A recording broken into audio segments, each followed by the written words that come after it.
parents that I was gay and that I was a homosexual unless I allowed him to rape me, which he did several times. And so I'm thinking, how can I tell my family this? What do I say to my dad, who's, third generation military? We grew up in the era where, a real man put Marlboros in his sleeve, and you didn't use actually English language. It was sailors' language. Forgive me if you're in the Navy. My whole family is Navy. So I'm thinking, how do I do this? And I began to wonder, is there something wrong with me? I didn't know what to tell my parents. I didn't even know how to say that, and so I buried that. And what that became in me was anger, just this insane, insatiable anger, to where I would fight anyone for any reason. But it was all because of these feelings that I had. It's like, is this normal? Is this something that's supposed to happen to somebody like me? And so I remember the fear, and I had not yet given my life to the Lord. That happened about a year later. So my only reference point was all this craziness that had gone on. So when I began to process that without the Lord, I had no way to process those feelings. And so I was sitting there listening to your story, and I can remember the thoughts of, how can I share this with anybody?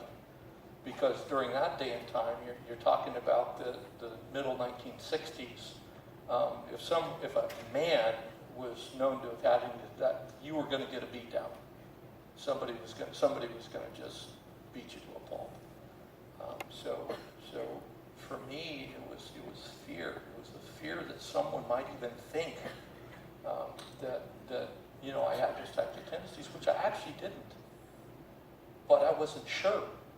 And I was so afraid of what would happen with my parents, I thought, well, maybe it'd be better if I just was that, which I wasn't and didn't. But I remember thinking those thoughts. So was fear a big thing for you, what people would think, and how did you process that? Yeah, wow. Thank you for your transparency. And that was, I didn't tell my parents. My friend did, like my dad said, and I lied for 4 years about it. And I think it was, fear of what people would think of me, or just fear of, rejection, or fear of people not loving me anymore, or fear of getting found out. A lot of different fears went through my head, before I was more transparent about it. And a lot of freedom came through, honesty for me. That was obviously a huge piece. And I think only, love, God's love can drive out fears, and his true forgiveness to help you realize, I don't have anything to be afraid of. The fear that's holding me back is what is associated with this sin.